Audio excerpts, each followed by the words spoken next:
interesting spectrum from Walmart, right, to Hyrox, where it goes to that sort of accessibility where we want to be able to bring people in and give them tools to go and live healthier lives. And if they want, they can carry it all the way through and become an Elite 15 athlete and compete at the Hyrox World Championship.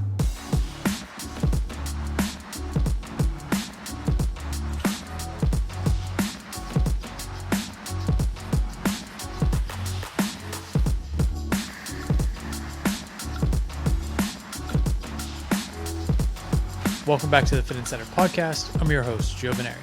Today I'm joined by Andrew Sugerman, CEO of Centr. In this episode, we talk about teaming with Chris Hemsworth to promote holistic health. Andrew shares the company's strategy for integrating digital content with physical equipment. Plus, we talk new partnerships with Hyrox and Walmart, as well as opportunities in events, mixed reality, studios, and more. Let's get into it. The Fitt and Centr podcast is brought to you by Jack Taylor, our exclusive PR partner.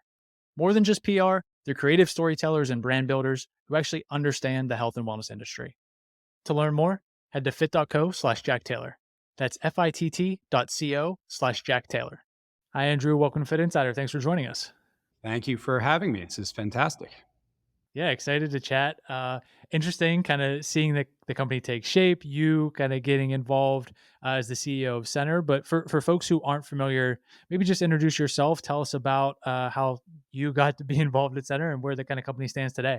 Sure. Yeah. So my background, I spent 12 years with the Walt Disney Company.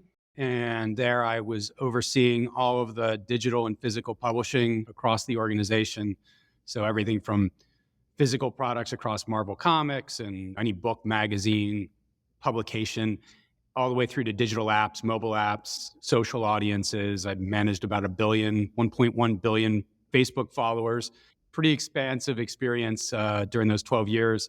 And then I also had the chance to begin working with Disney's early efforts in augmented reality and virtual reality, which I think will be interesting as we go forward in the world of fitness and health and wellness. I spent time working with LeBron and Mav Carter with their Spring Hill and Uninterrupted efforts with athletes. So really had a lot of interest and passion in the crossover between media and sports and entertainment. And then I think personally, always was big into sports in high school and going into college, played soccer, wrestled, got into, I think like you, got into triathlons and marathons and, some 70.3s, some fun stuff. And it was all amazing. And then in 21, I got hit by a car as a pedestrian and came as close, about 6 inches away from exiting the planet, and spent a year recovering from broken ribs and punctured lung, and just physically, mentally was really sent for a spin. And coming out of that, this opportunity with Centr appeared. And it just felt like almost serendipity of I was really coming out of recovering from that experience and this ability to build a company that's built around nutrition and mental well-being and mental fitness and physical fitness, and how to stitch those together with content and physical goods and bring that to the world just felt almost like, of course, this is what I should do. So that's really what brought me and led me here. And then, connecting with Chris and hearing Chris's story and what led him to start Centr back in 2019, it just felt like this very symbiotic relationship between what he was looking to achieve and what I thought I could bring to bear. And here I am. So that's a crazy story to say the least. I mean, as you walk through that, obviously an incredible experience. There's no greater brands in the world than Disney, and obviously the crossover and seems like interest in sports in general, and then health and wellness. Yeah, that's oftentimes when you think about, and you kind of stepping into this role and really building the kind of future of the company, which I definitely want to talk about. But everybody's kind of like motivation in the space is different, right? And a lot of times on this show in particular, we talk to founders who are really the thing that they want in the world doesn't exist. So they're kind of building it and bringing it to life. And in your case, it's like this inflection point around personal health and well-being, and really being able to now marry that recovery in this next phase, so to speak, with the company as well. It is very serendipitous, as you put it. So, in terms of meeting Chris Hemsworth and getting involved, so Centr came to be basically High Point Private Equity buys Inspire, combines it with Centr. At what point did you get involved in these conversations? Is it as that takes place? Were you already involved with Centr as it, previously was? What's the timeline in terms of how everything came to be? So the deal, High Post acquired both Center and Inspire Fitness earlier in 22, probably spring of 22, and had a vision for those two organizations coming together, and found me a little bit later, I think it was summer of 22, gave me sort of the perspective from the investor side of where they imagined the two companies working together. And I decided to come on board probably about September of 22, and really saw it really early how I saw the strategy of the company forming. And it was really tapping into what were the key differentiators on both sides.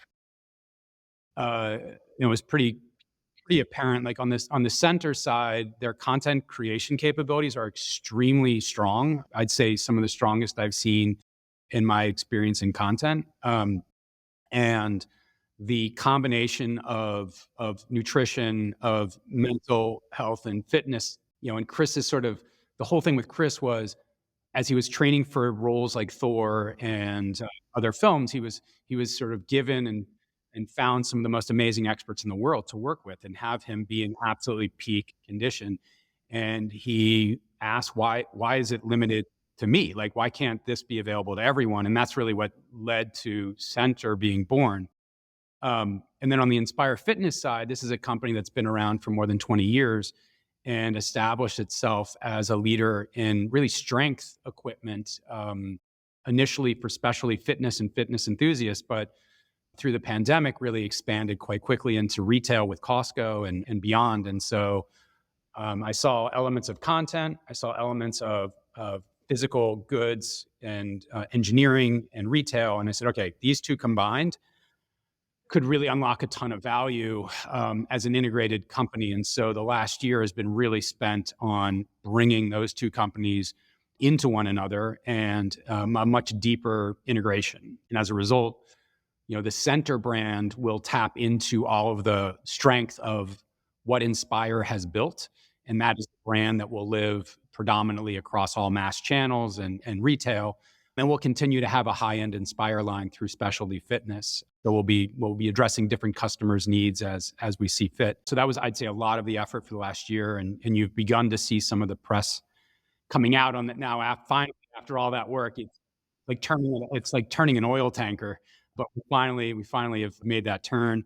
We've launched a ton of new content in the last year, and we're getting to show people what the direction of that content is. We've moved much more into functional fitness and circuit training in a way that I think taps into a lot of what consumers are looking for in the marketplace right now. It's really both on trend and I think in line with this post-pandemic world of both hybrid training, what you can do at home, what you can do at a gym, and it also relates obviously to the partnership we announced recently with Hyrox, and then launching, I guess it was now a month ago, our new line with Walmart was really leaning into this notion of democratization of fitness and wellness, that you don't need to be in the 1% to have a pathway to living a healthy life. And with our partners at Walmart, we built a really high quality premium line that brings different products so that a user can really step into the Centr lifestyle. And it's across a lot of different sort of modalities of fitness and movement.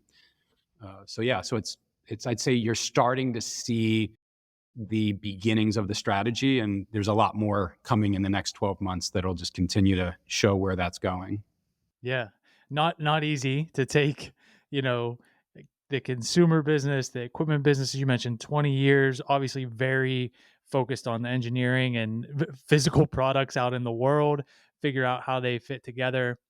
One of the things I'd be curious to hear you talk a little bit about is there's no shortage of digital health and fitness companies that are producing content that say, oh, we want to have some type of physical good consumer product out there in the world, and they do a partnership, right? They put their name on something, they simply, white label it, co-brand, whatever it is. They don't get into the world of saying, like, how do we bring together a digital content company that's led by, a very famous celebrity that has the social media following, the marketing kind of like flywheel built in, like, oh, let's buy or merge with like an entire, manufacturing company. That strategy, as to your point, is like no small undertaking.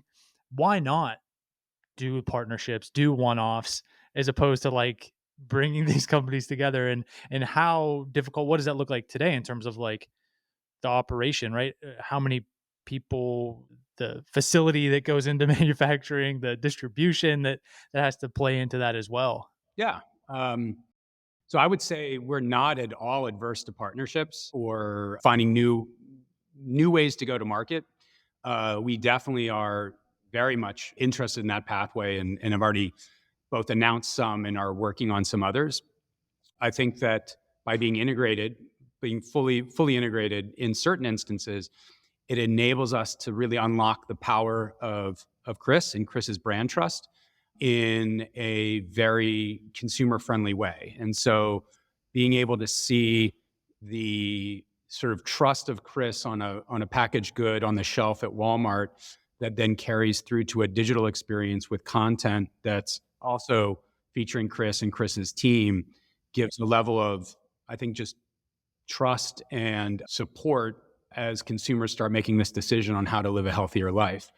And co-branding or partnering, like doing a biz dev deal, you'll lose a little bit of that fidelity in the mix, right? Because you've got everyone, then you have people have alternate objectives and goals, right? That'll by default, it'll dilute a little bit. And so we want to find the ways to not dilute wherever possible. And then where it makes sense, we're fine diluting because it could be a win-win. And I think the Hyrox partnership we announced last week is a great example of we can benefit them in a lot of amazing ways. They can benefit us in a lot of amazing ways, and it works perfectly. But there's other instances where it just makes sense to be vertically integrated. In terms of the operation, yeah, everything you described. It's sort of like, product development, R&D, innovation, supply chain, manufacturing, logistics, putting stuff on boats, sending them around the world, all of that. So it's no small feat, but I'd say the team here is really, really strong at getting it done. And we've been a great partner of Costco's for years now. We are now up and running with Walmart. We, in the next few weeks, will be live with Target, with Best Buy, with Sam's Club. And so our retail reach across the United States for sure will be pretty much every box that a US consumer shops in. Yeah, that's huge to think about. Coming from peak COVID times where I had this experience as well, like couldn't get my hands on a set of dumbbells or a kettlebell, like, to save my life. And now going out and kind of being, I don't know, reintroduced in some ways. Like obviously there's brands that I'm very familiar with that I would feel comfortable buying their equipment, but walking into some big box retailers, it's like, I don't know that I've ever seen this brand before. I'm not sure the quality of it from a barbell, dumbbell, kettlebell, you name it.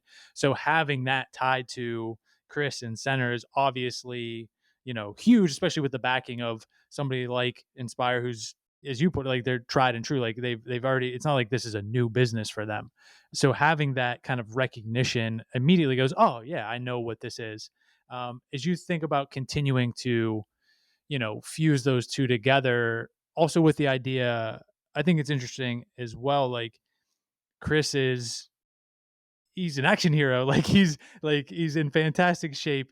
In some ways, like he is the 1% fittest of the fit, but at the same time, taking this approach and not just appealing to, which is often the case, right? You see athletes and other celebrities, like they build these very not elite in terms of elitist, but elite in terms of performance, driven brands because that's what they know. And that's in some ways what people know them for.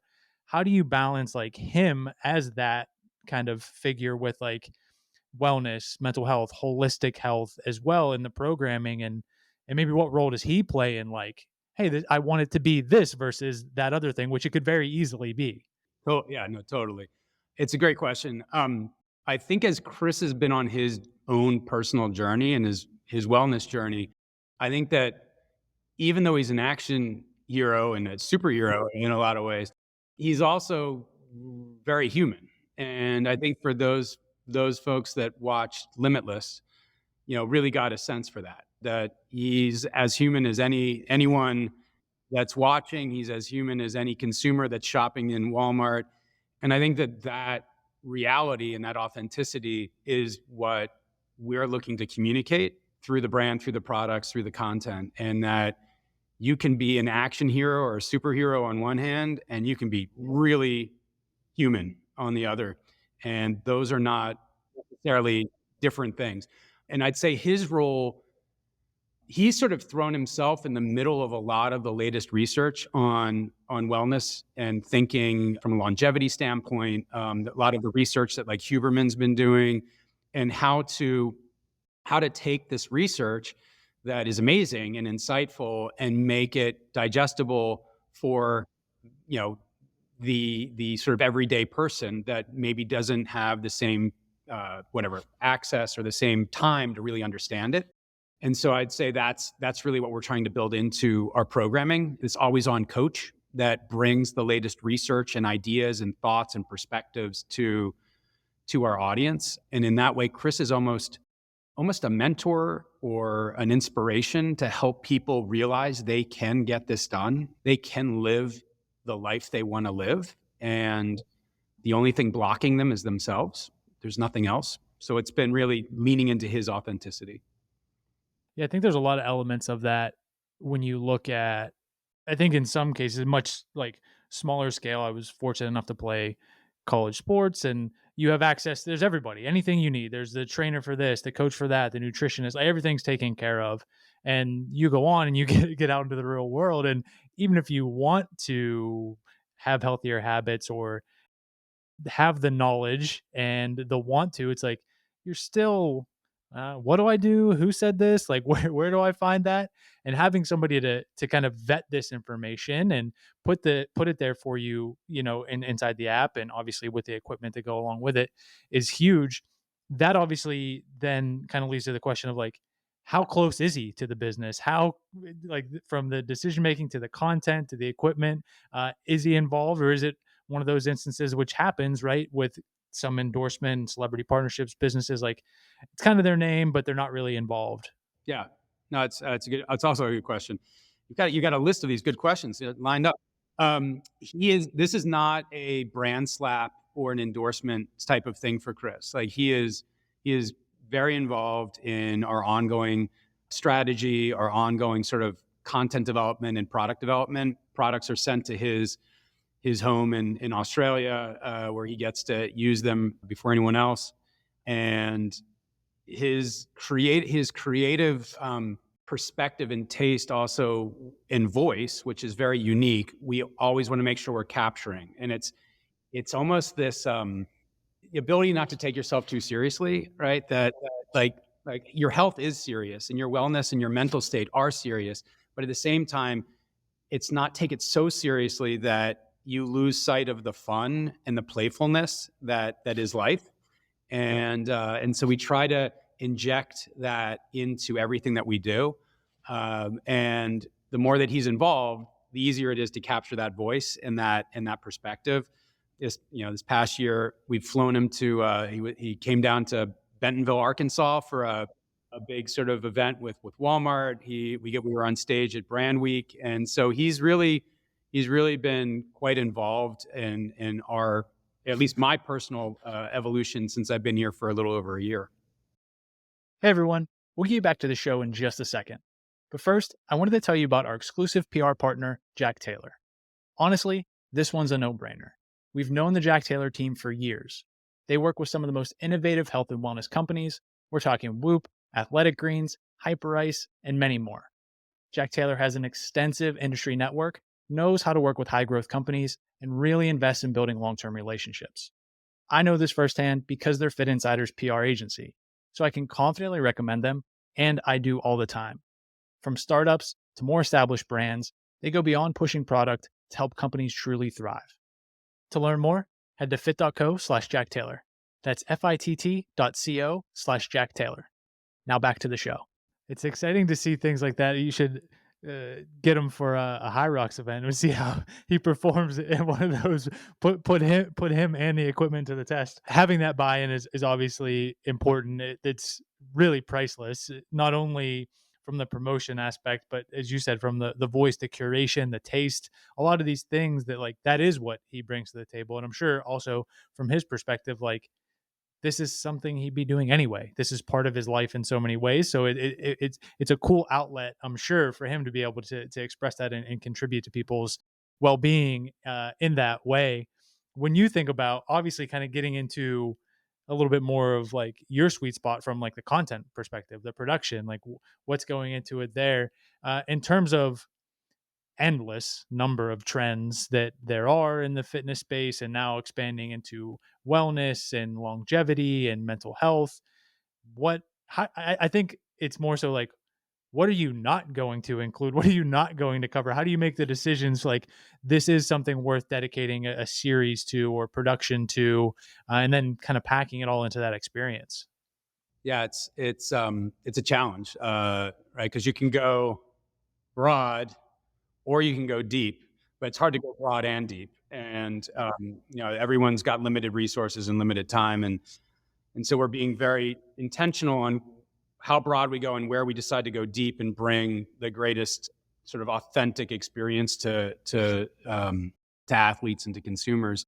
I think the one thing that we've been working a lot on is, we sort of have these three M's, right? Movement, meals, and mind, and those are like sort of our view as the pillars. And what we realized is there's a fourth M that connects them all, and it's motivation.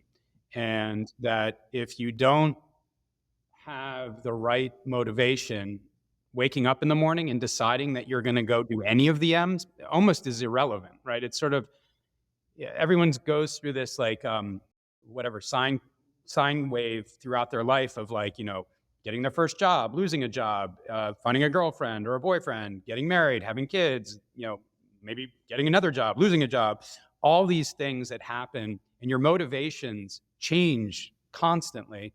And we're trying to look at all the ways that we can be a motivating factor in helping people constantly be able to find their point back to center so that they know why they're caring about movement or why they're caring about mind or why they're caring about meals. And the partnership with Hyrox is a great example of a motivating aspect that we can now bring to people where they don't have to compete, but at least they now know there's an option of a way that we can put a motivating factor that also bridges them into a community that's supportive, where all that community wants is to lift the other one up. And it's really hard for people to do this by themselves. So if they know that there's a group that's there to help lift them, the likelihood of success and habit forming increases dramatically. And so that is something that's very paramount to what we're doing.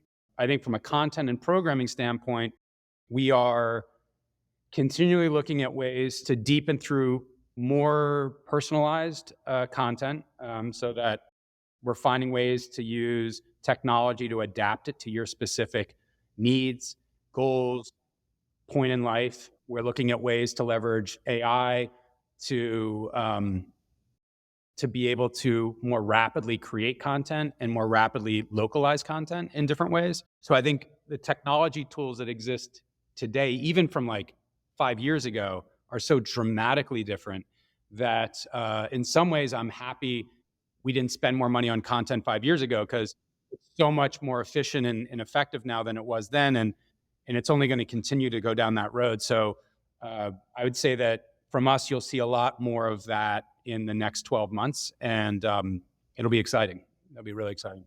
Yeah. Do you think about a percentage breakdown or dividing resources in terms of content versus equipment versus partnerships, or how you ideally want that criteria to break out? Or is it, kind of taking them as they come and kind of seizing opportunities, listening to demand and consumers as well?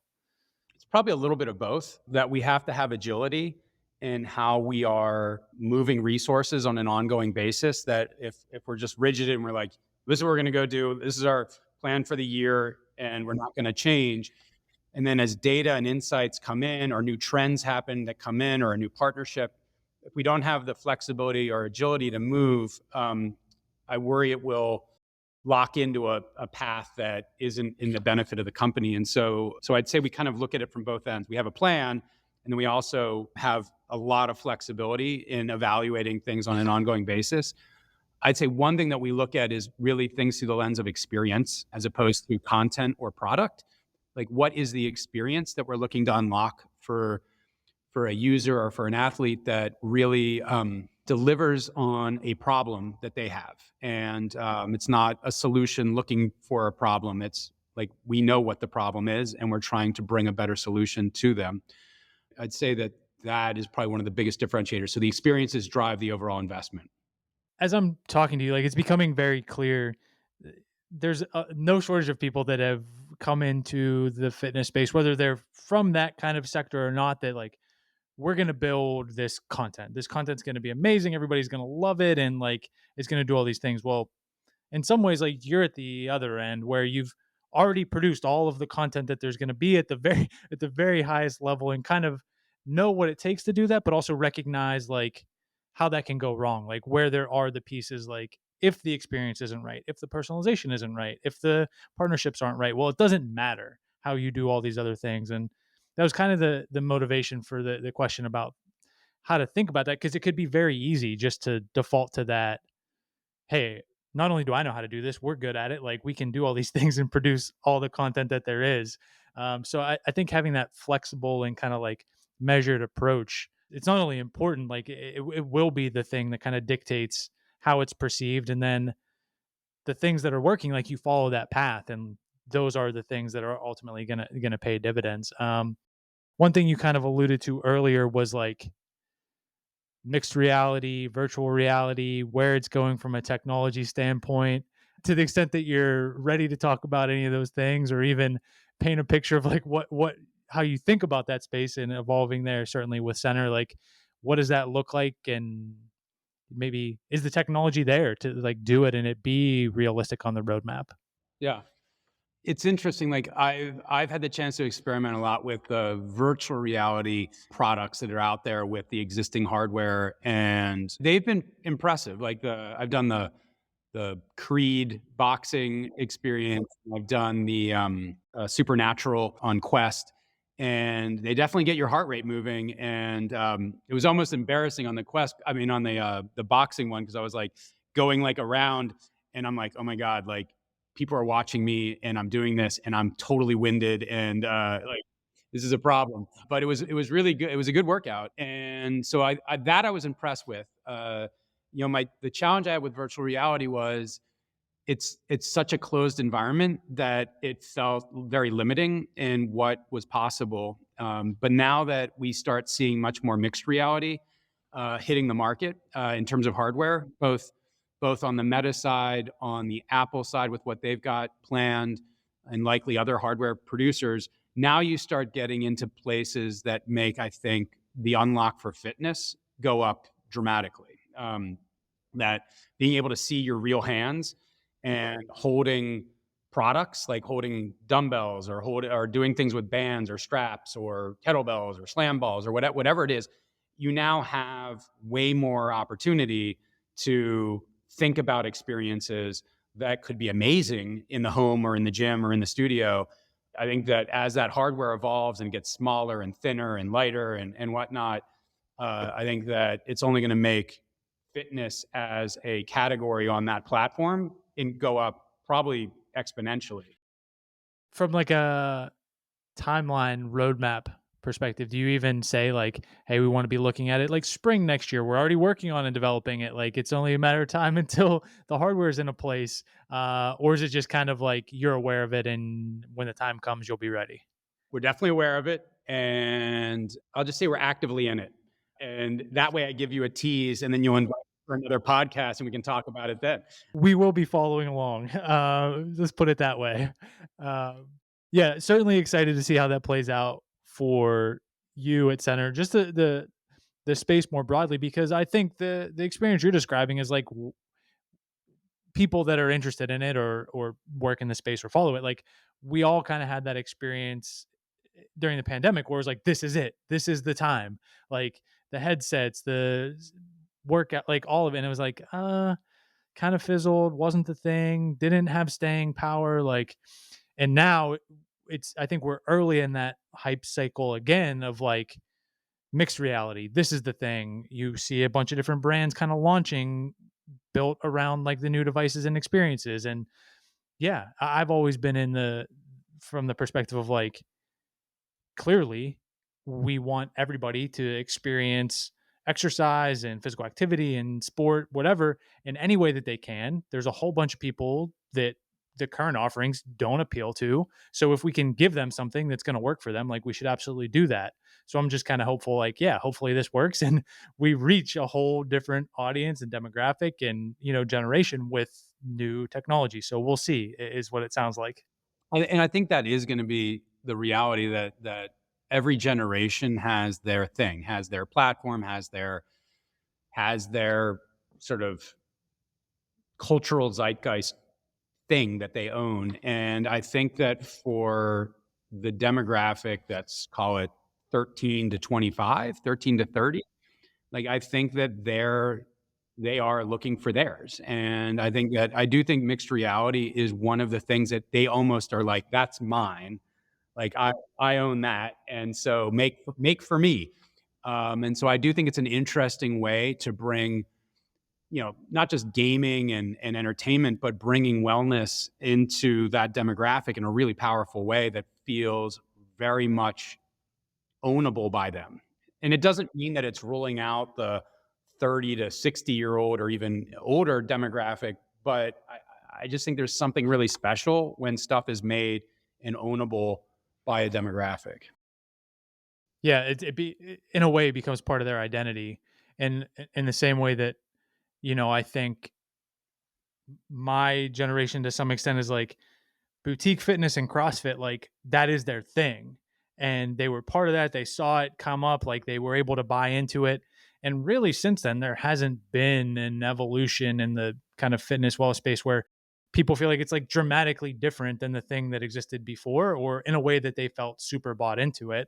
There are individual brands, there are apps, there are, you know, products, but there's not like a shift. And so, yeah, maybe this is it. And hopefully it catches on in a way that can meaningfully impact health and well-being and all the things that we're talking about here. One thing to that point, that you talk about, like the CrossFit side of things, like it was interesting. I went to the Hyrox event in Anaheim in April, and actually one of the experts that we work with, Dan Churchill, had suggested I go check this out, and I went to the event. And you've done the Ironman events and whatnot. Like when you're there, you're kind of like, oh my god, there's like a almost a cultish zeitgeist happening.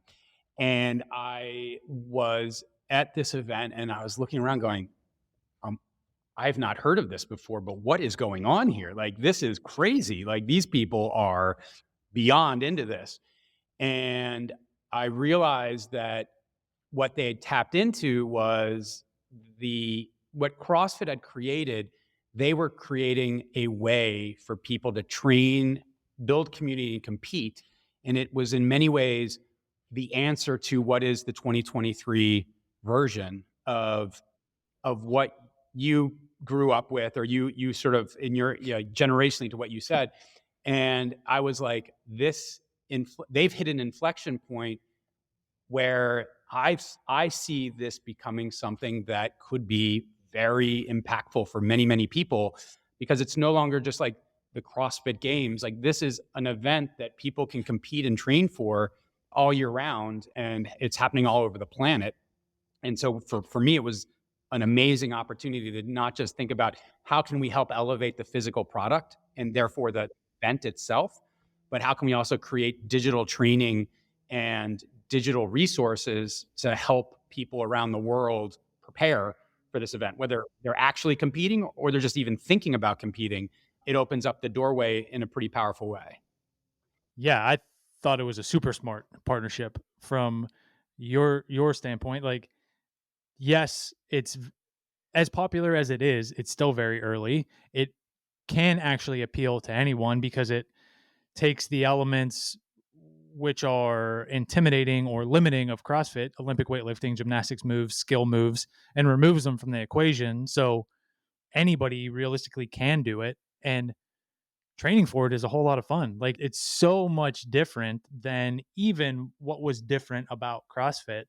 So to say we have access to a global audience, like, and events that are only growing, and the kind of definition of functional fitness in a way that, they're tapping all types of partnerships as well as they think about growing, like, that's a very, like, like, talk about go to market and access to a new and growing audience, like, very smart, kind of move strategically on your part.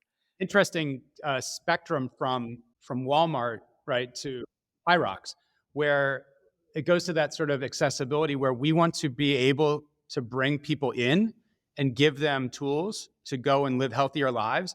And if they want, they can carry it all the way through and become an elite 15 athlete and compete at the Hyrox World Championships. Like it starts somewhere. Where they take it is all based on what they want to do with it and how we can help them. So I love that continuum of what we're looking to offer.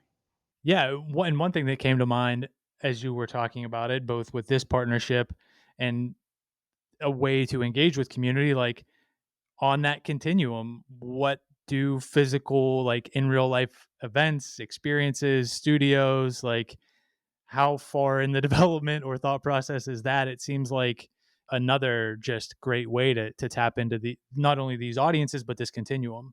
Yeah, no, it's definitely a big component of what we're thinking. We're in discussions with studios, with Hyrox. This definitely brings us directly into the commercial side of things for sure.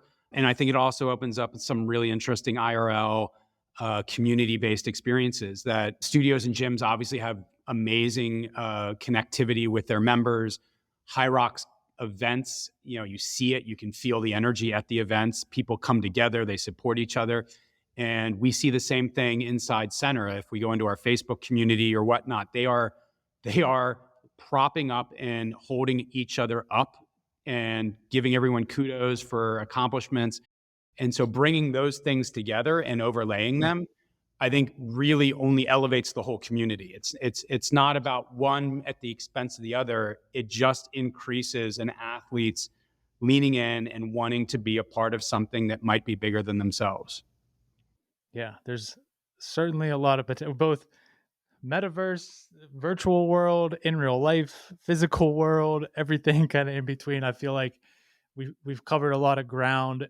As we wrap up, is there anything that is top of mind that we didn't get to? Maybe you want people to look out for, or we should have covered that we didn't?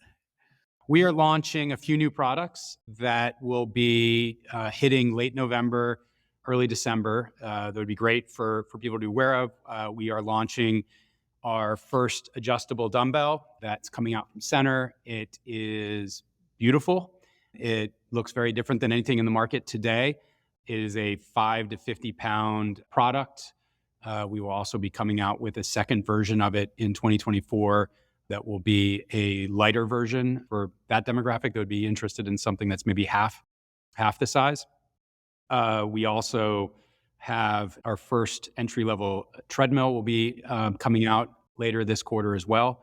So there's a number of new categories that we're going to be introducing ourselves into, and then we'll be rolling out brand new content at the end of the year to help people start the new year in a very impactful way. And that content's tied to a lot of the physical goods that we've been releasing, also tied to physical goods that people might already have, or just body weight based exercises. So I would say keep an eye out for amazing content, new products, and a lot more coming in 20.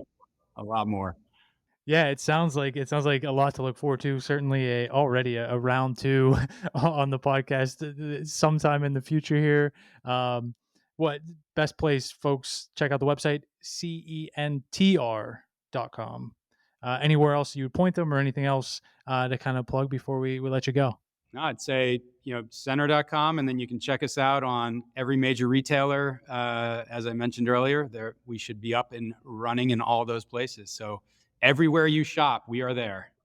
Yeah, be everywhere. It's a good strategy. Thanks for making time, Andrew. Super excited about this conversation. So really grateful. Yeah, absolutely. Thanks for the opportunity. One more thing before you head out. Help us spread the word. Take a minute to rate and review the podcast, subscribe to the YouTube channel, or share this episode with a friend. And if you like conversations like this, you'll love the Fit Insider newsletter. We send it every Tuesday. The link is in the description. Thanks again for listening. We'll see you back here next week.